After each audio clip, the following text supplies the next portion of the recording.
Theodore, 9 News. Troubled rugby league star Todd Carney has arrived in France, training with his club Catalan's Dragons for the first time.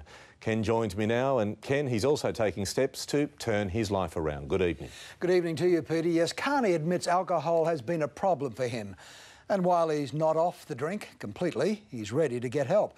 Carney is still annoyed at his departure from the Sharks and points the finger at one person in particular. Todd Carney was paraded before the French media today. It's the start of his new life, a step he was forced to take after the now infamous bubbler incident, which cost him his NRL career. Carney is still dealing with the fallout, and it's not easy. On my own, it's hard. It still is. To go to the toilet in a nightclub, it's hard. Or just to walk around the street and someone give you a banner.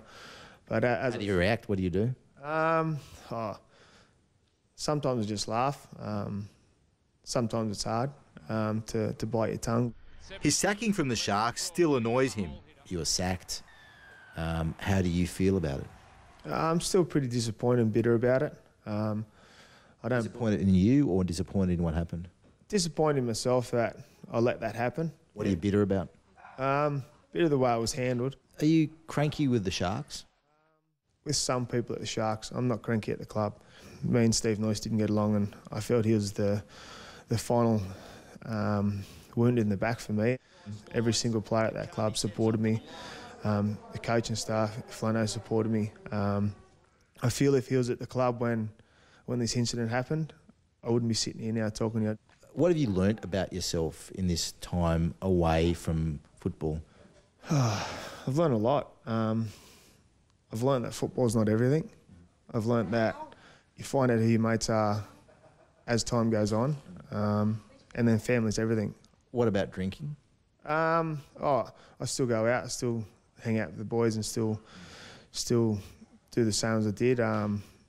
Probably not as much. I'm not going to come out and say that I haven't drank because that'd be a lie. Carney is doing something about his issue. In France, he'll be getting counselling from a group called Sporting Chance, set up by former English soccer captain Tony Adams, who had his own issues with alcohol.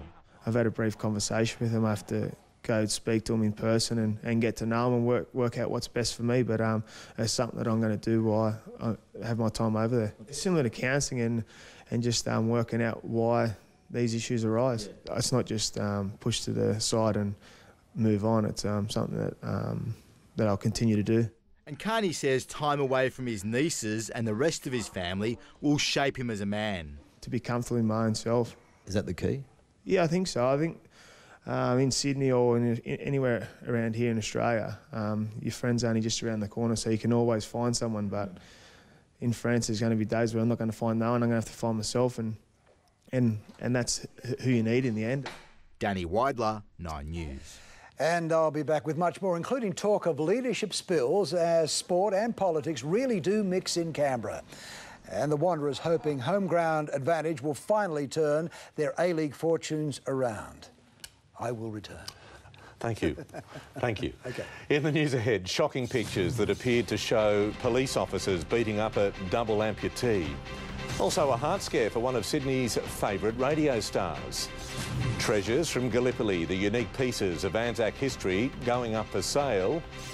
And a royal seal of approval for Angry Birds. Why is Prince William promoting a computer game?